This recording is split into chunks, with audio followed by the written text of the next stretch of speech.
The idea of post plant in Valorant is often interpreted as be passive, don't peek and wait for the enemy to make a mistake, or just hold angles. I'm sure you've heard this all the time.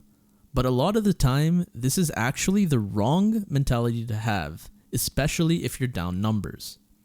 In this video, I want you to follow along and think about the decisions you would have made in this situation as if you're me, the Omen in this clip.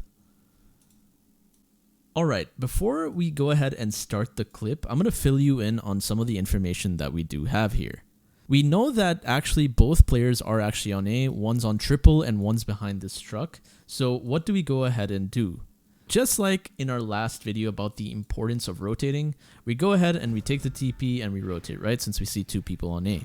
This way we can go ahead and get the bomb down easily, pretty much uncontested, right? Now I want you to think about what you would do post-plant. This is a really important part, okay? So I'm going to go ahead and pause, and I want you to really put yourself in my shoes and think about what you would do.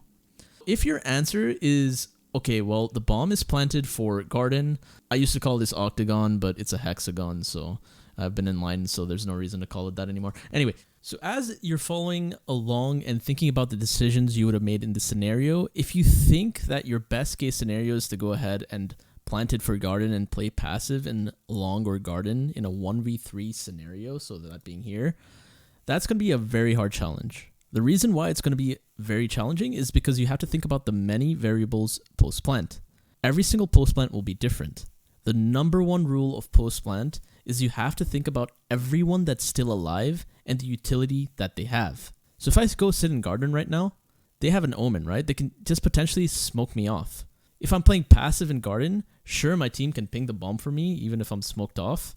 But all they have to do is tap the bomb, right? The minute they tap the bomb, I'm forced to shoot it and give away my position. So if I'm smoked off and I shoot, then 3 people will be holding an angle on me. They'll know exactly where I am. And they can just potentially even just tap and then catch me in a reload and get half then. It's a very hard situation. They all know where I am, right? So in this scenario, I want you to see that a passive mindset might not be the best way to play this post plant. So I'm going to explain what I did in detail, and then we can compare notes after.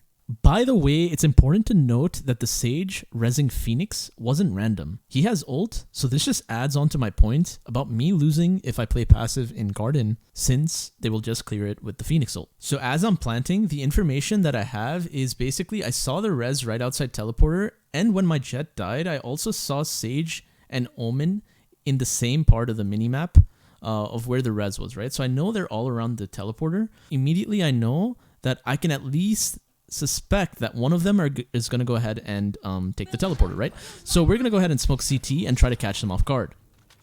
So we hear 1 TP, we hear 2 TP, we hear 3 TP, right? So immediately I know where all 3 people are, right?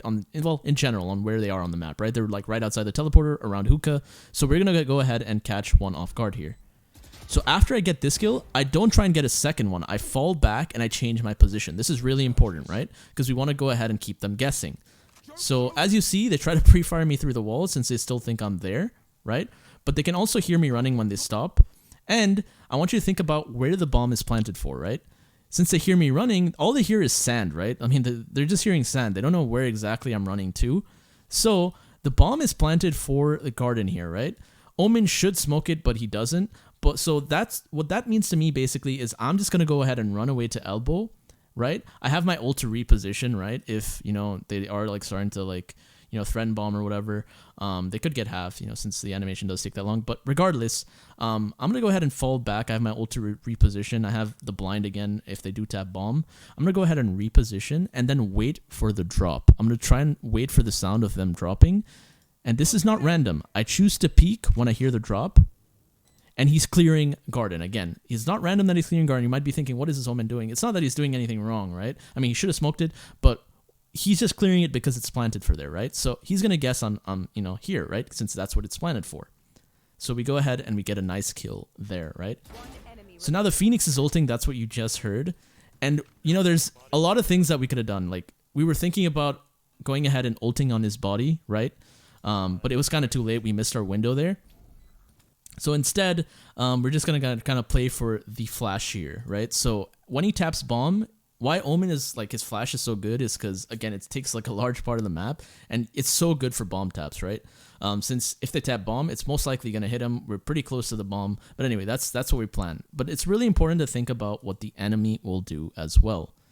So he has a Molotov, so I could have played this in many different ways. I could have used my ulti to reposition to Garden, or I could have just done this. So I run through the molly, which sounds risky, but again, since he tapped it, I know where he is. I heard the drop. I know where he is. I go ahead and flash the bomb. He's full flashed. We go ahead and get the ace. This is me playing the post plant really like analytically and really like aggressive actually, right? I'm looking for fights and I'm looking to pick them off one by one. I'm not sitting back. I'm not chilling. I'm not trying to wait for like, I'm creating the opportunity, like the thought and the mentality of like, wait for the enemy to make a mistake. You know, sometimes you have to create that opportunity and make them make the mistake. So it's like really important to create these opportunities because you can be proactive post plant. You can be proactive post plant, and that's the main message I want you guys to like really take out of this, right? It's because a lot of the times I see, and I'm sure you guys have seen this in your games, where people literally walk on site because everyone's so scared of hiding, and they just pop up right next to them, right? And catch them off guard, and then like you just lose. So just let me know if you guys found this video helpful and what other videos you guys would like to see in the future. Make sure to like, comment, and subscribe. This really helps me support the creator and create these good videos for you guys to, help you guys out. And I really hope that, that's what it is doing. It's helping you guys climb and become better Valorant players.